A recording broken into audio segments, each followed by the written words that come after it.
Ils sont sains et saufs. On ne touchera l'intégrité physique d'aucun.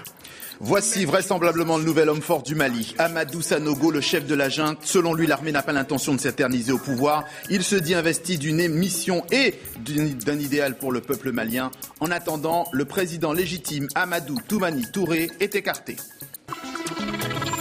Et bonjour à tous depuis Paris et particulièrement à nos téléspectateurs au Bénin. On le sait désormais, il y a eu 3 morts par balle au moins lors du putsch mené hier jeudi au Mali. Les militaires ont pris le pouvoir, dissous les institutions, instauré un couvre-feu, fermé l'aéroport. Le président légitime Amadou Toumani Touré est confiné dans un camp militaire.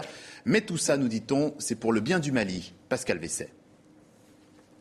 De nombreux impacts de balles. Le palais présidentiel de Bamako a été pris d'assaut, saccagé et pillé. Il porte les traces des violents combats qui se sont déroulés ici. Au moins 3 personnes ont été tuées par balles. Selon les militaires qui ont pris le pouvoir au Mali, le président Amadou Toumani Touré serait toujours dans la capitale. Où se trouve le président ? Pour l'instant, je ne vous dirai pas. Est-ce qu'il va bien ? Il va très bien.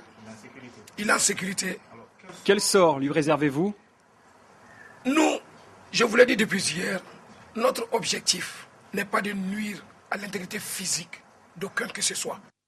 Le président malien est bien à Bamako. L'information a été confirmée par un membre de son entourage. Il se trouverait avec d'autres membres de la garde présidentielle. Tous ont donc rejeté les rumeurs selon lesquelles Amadou Toumani Touré s'était réfugié dans une ambassade étrangère ou avait fui pour un pays voisin. Tout a commencé mercredi lorsque des soldats se sont mutinés pour dénoncer le manque de moyens face à des adversaires lourdement armés et l'incapacité, selon eux, du gouvernement à gérer la crise. Puis tout est allé très vite. Les mutins ont investi le siège de la télévision malienne, décrété la dissolution de toutes les institutions, instauré un couvre-feu et fermé les frontières jusqu'à nouvel ordre. Et réaction à l'ONU, les pays membres du Conseil de sécurité réclament le rétablissement immédiat du gouvernement démocratiquement élu au Mali. Écoutez. Ce n'est pas forcément un bon signal, le renversement d'un président élu quelques semaines avant des élections qui étaient censées se dérouler. Et la détention des 2 principaux candidats. Ils ne sont pas en prison, mais ils sont actuellement retenus par les militaires.